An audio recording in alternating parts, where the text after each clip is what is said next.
Hi, my name is Sangita Kumar, and I'm the CEO and founder of Be the Change Consulting. Join me in Liberated AF, the workplace revolution. This is a podcast where we get to explore what does it take to become the organization that we want to work for.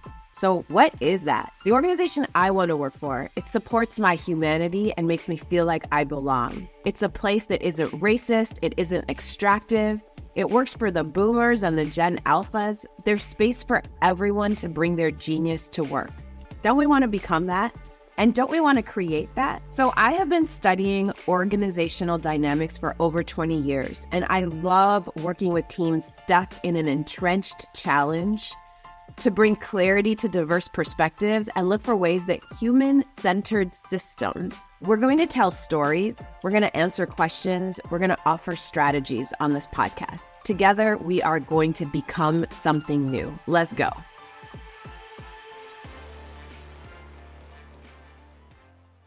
Liberated AF, a workplace revolution. And on this episode, we're talking about change. We're constantly dealing with change. Am I right, Sangita? Yeah, we want stability, security, predictability, and yet here we are.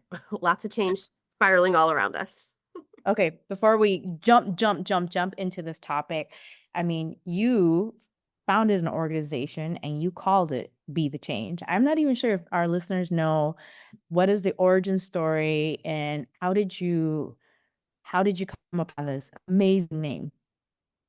Oh yeah. I mean, I I picked the name Be the Change Consultant, Be the Change Consulting. There's a quote that I learned it as like associated with Gandhi.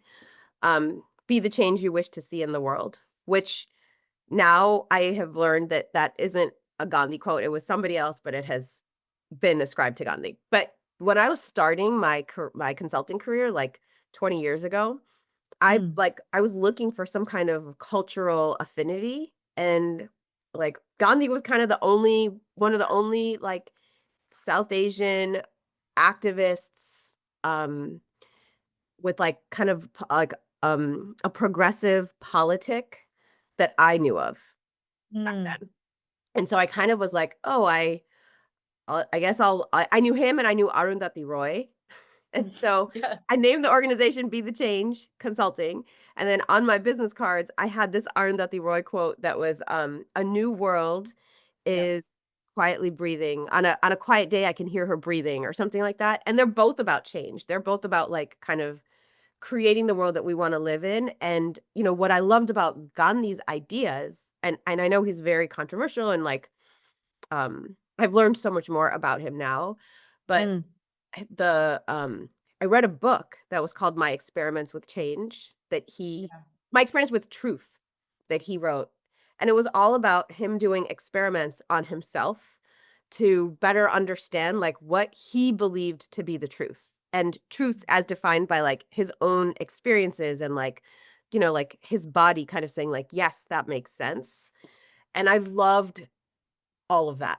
I've loved like the idea of tiny experiments to better understand our own truths. And, you know, Be the Change is definitely a shop of many tiny experiments, some that go well and some that go poorly.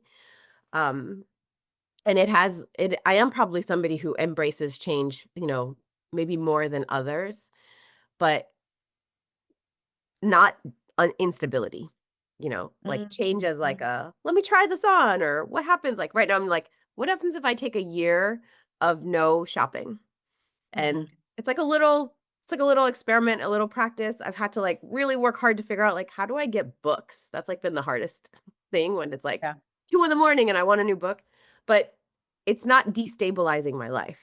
Right. And so change management, that's like, how do we, in moments of like big change as leaders, there's a bunch of choice points about how to kind of hold both the thing that we're changing towards and the people that need to sort of get ready and socialized to a change that I think requires a bunch of liberatory skills that we don't always talk about. I mean, I've known you for a really long time, over a decade. And I think one of the first things that you said to me, other than saying hi to me, is that you love change. And I have to say that through our partnership and friendship, I've seen you flex a muscle around dealing with change. And I, I think I've always felt it, but I'm hearing it now. You're like, it's not about instability. And so thank you for sharing a bit of your origin stories of founding this organization. And so as we're talking about change, let's connect it to today's episode. It's a challenging time, and you're working with a lot of leaders right now who are dealing with change, decision makings, people wanting answers. How has that been? Yeah. I just came back from this retreat that I did with a team of 50 staff, and they're going through there's definitely the change that's happened, this like social climate right now. We have a new, federal government that is definitely not afraid of change, right? They're moving from this belief of like move fast, break things. It's very tech, and so there's like this added context of around change. But even without that, like if you think about organizations that are going through with like a strategic planning process where they're like one strategy's done and they're approaching a new strategy, or a leadership change is happening, or a bunch of people suddenly leave the organization, or your funding suddenly shifts. Um or market changes, as Yeah. happens in any of those things. What I see, so what I one of the things that I saw happening in this retreat were the people who were leading the process. They're it's a small leadership team that's kind of assessing bigger organizational strategy. Mm, And they're like, "Oh, we are right now, our strategy is pretty loose, like, a lot of things goes. We don't have enough filters that helps us decide, like, what it actually does success look like." All of those kinda, like, very technical yeah. Yeah. things but for them, they're sitting with these really big questions of, like of these big choices that they have to make. Mm, And, everybody outside of that circle, so maybe there's like, 6 to 8 people who are pulled in at different levels of that planning and decision making. Then there's like about 40 staff who are outside of that are like, "What's happening? right. What's the updates? Why did you hire a change management firm? Or who are these consultants that you brought in? Or you Mm, know, what actually are you proposing to shift here? Like, are you all the way from like our like how much of our current work might pivot, right. right, in terms of like what you're delivering, down to is some of this going to result in us having to come to the workplace more often, or like material shifts to their own kind of like predictability in their jobs. And the leadership team is just like, we don't know what to say. And so then they are moving towards like not saying enough. Mhm. And I'm just kind of watching that seesaw, and it's complex.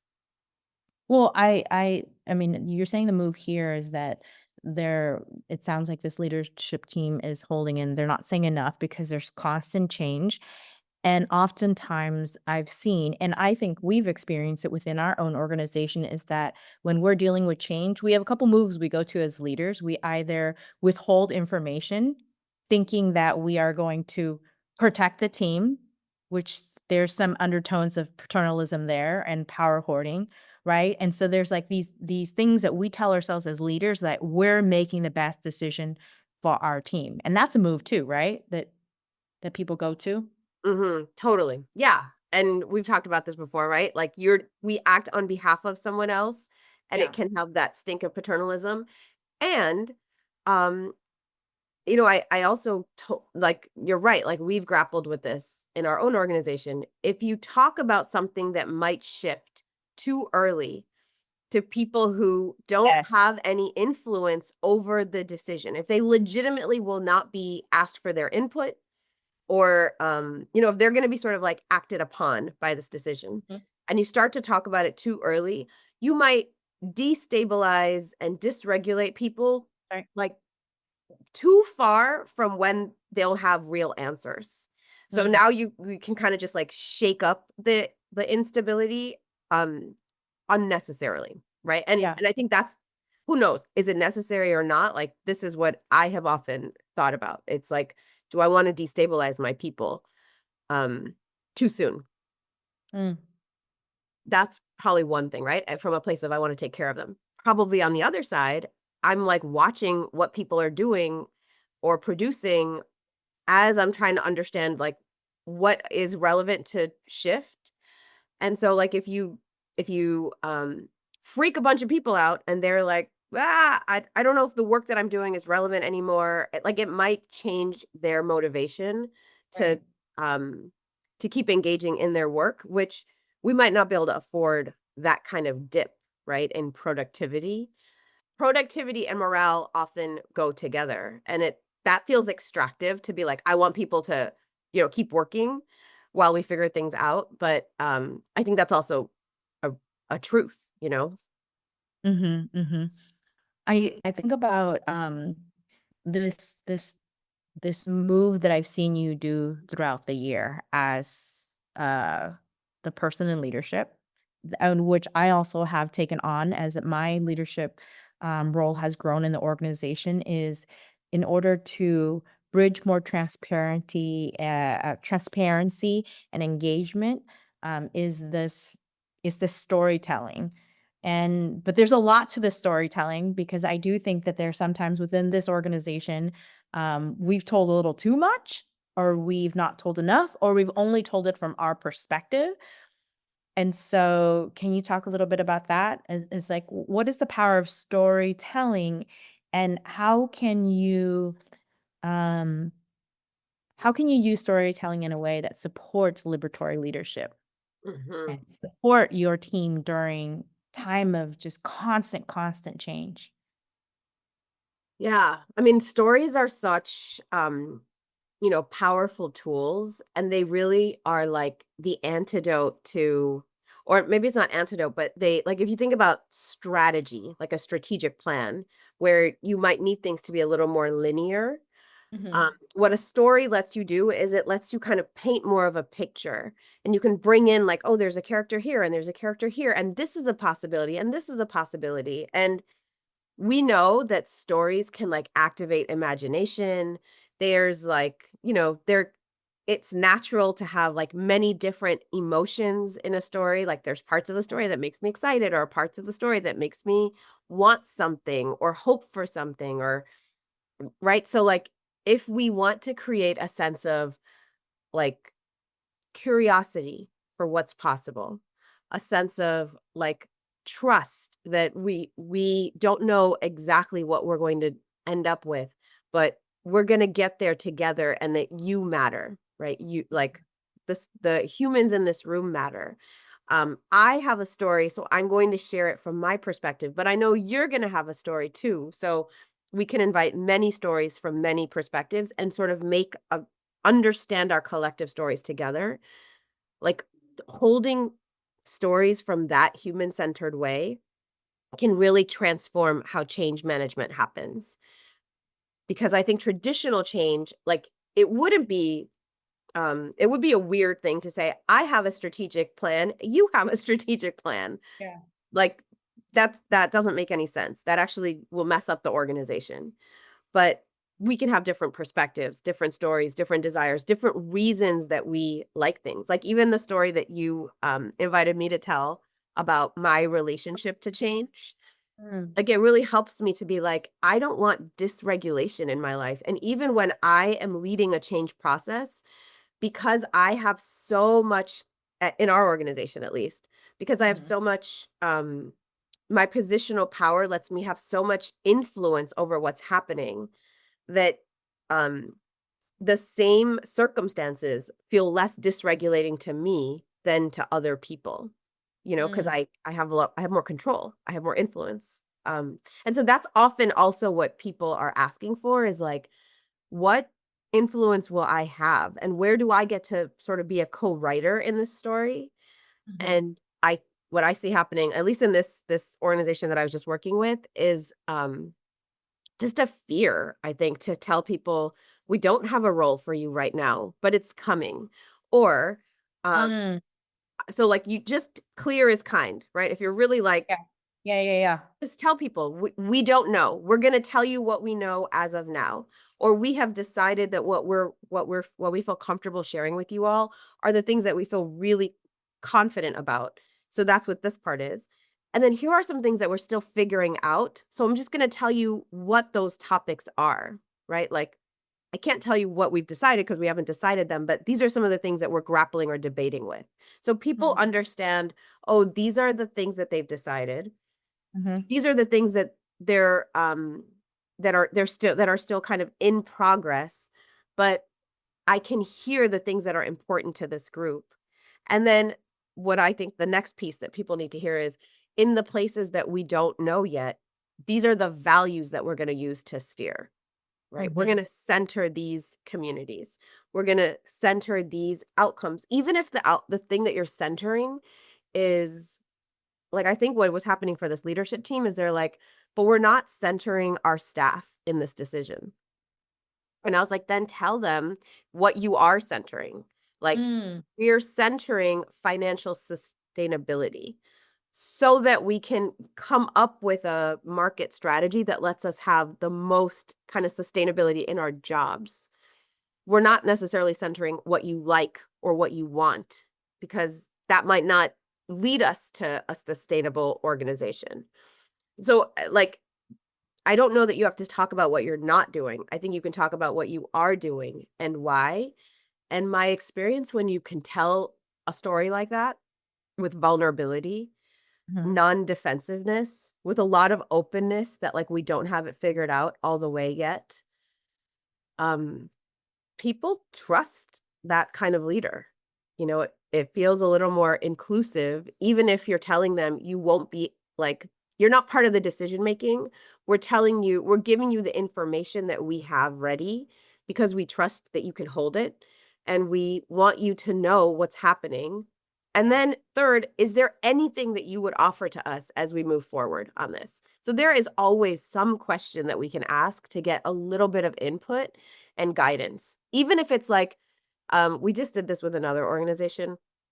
We asked, do you want to hear updates like every week, whether just to know what we've worked on and the direction it's moving, or do you want us to come to you when we have like a big chunk of things decided? Mhm. Like we can phase this out and we'll tell you when, each phase is completed.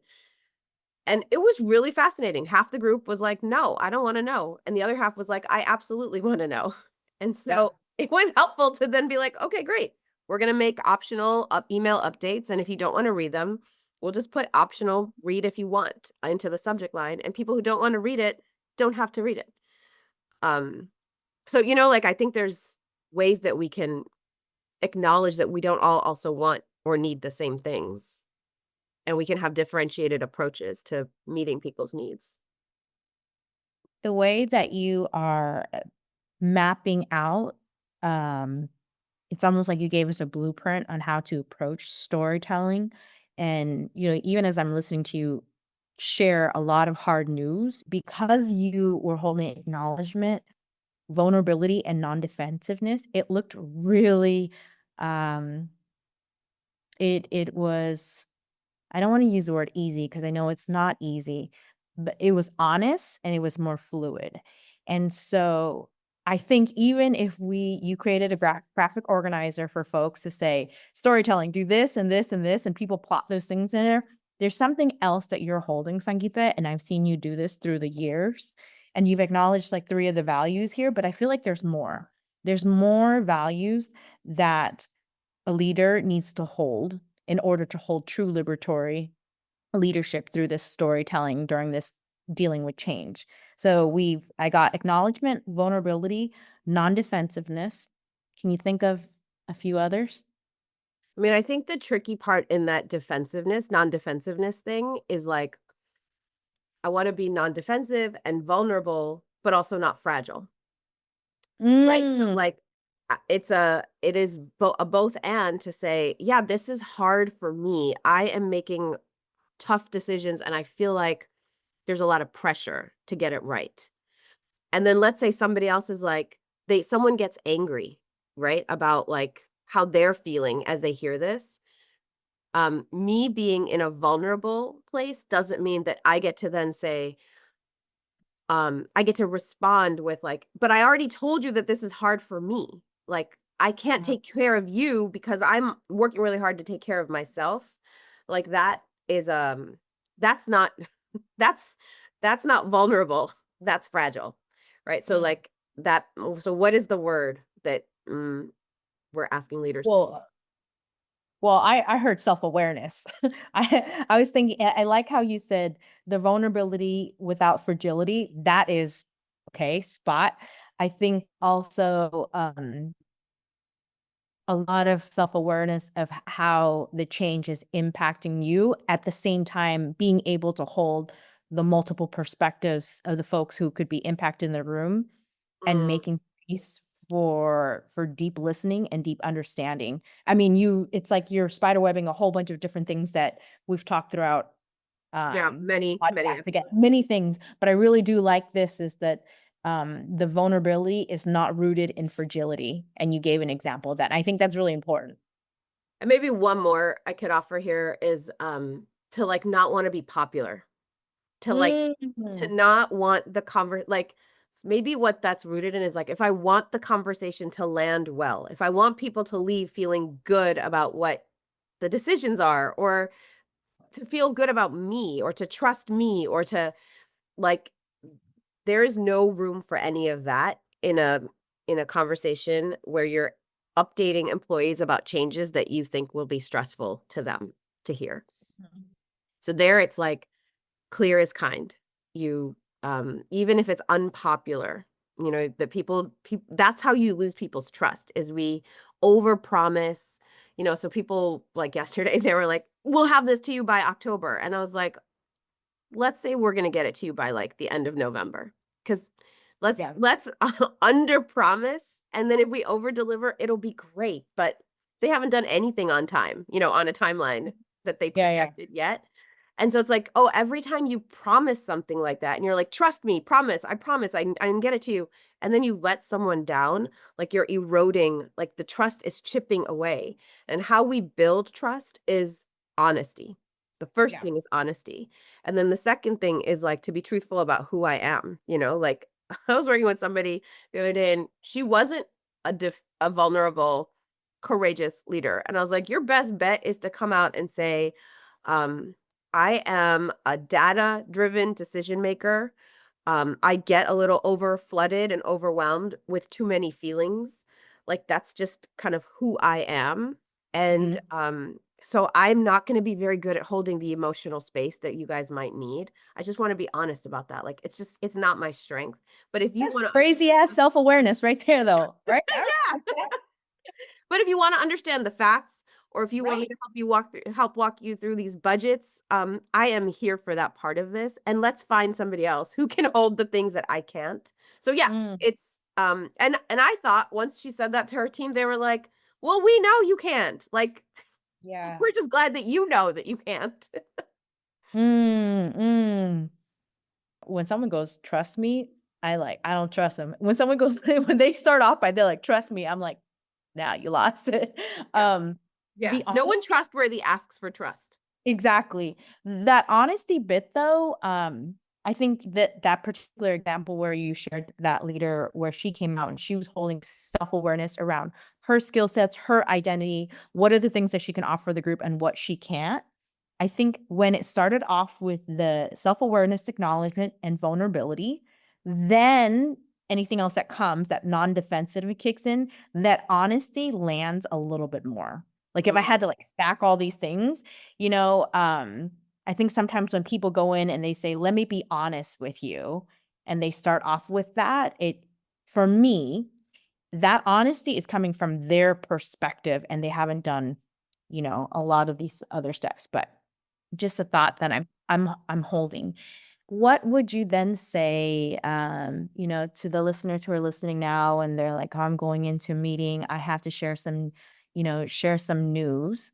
They probably want you right with them so they can create that blueprint and coach them to do it.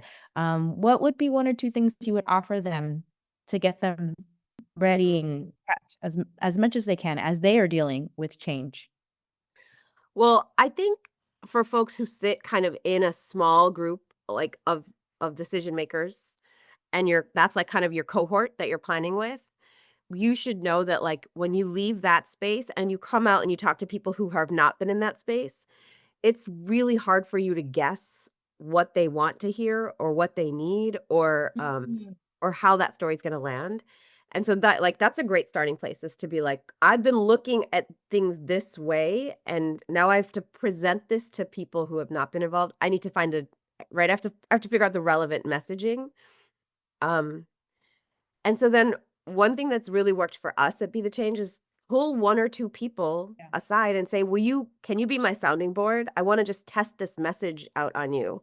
Help me kind of run it. And, you can't do it like 2 weeks in advance, because now your equity of information, like two people know something and it's putting pressure on them to like sit and hold it without sharing with other people. Like that would be messy, but like a day before maybe, or maybe the morning of, if you can move that fast, to be able to say like, here's what I was planning to say.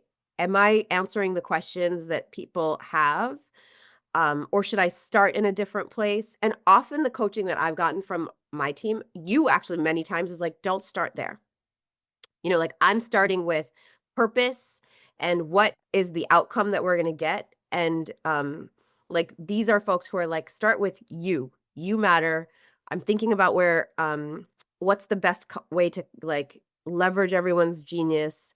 And so here's some of the things that we're thinking about, right? Start with the people, not with the outcome. And that feels like so obvious to me now, but I know that is not often my go-to, especially when I'm like thinking about big ideas. Yeah. Yeah. So get a sounding board and don't think you're going to figure it out well by yourself, because how could you, right? Don't do it alone. And liberatory leadership, right? Don't do it alone.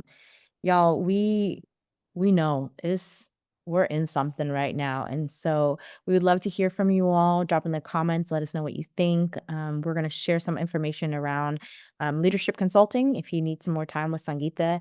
Until the next time, this is Liberated AF, a workplace revolution. Let's do it together. Bye, you all. Bye. We hope this conversation provided helpful insight and inspired you to create a more inclusive and liberated workplace. If you enjoyed today's discussion, please subscribe, leave a review, and share the podcast with your friends and colleagues. Your support makes a huge difference in helping us reach more listeners like you. We love to hear your thoughts on today's topic. Connect with us on social media and drop a comment. You can find all the links in the show notes. Thanks for listening, and we'll catch you next time.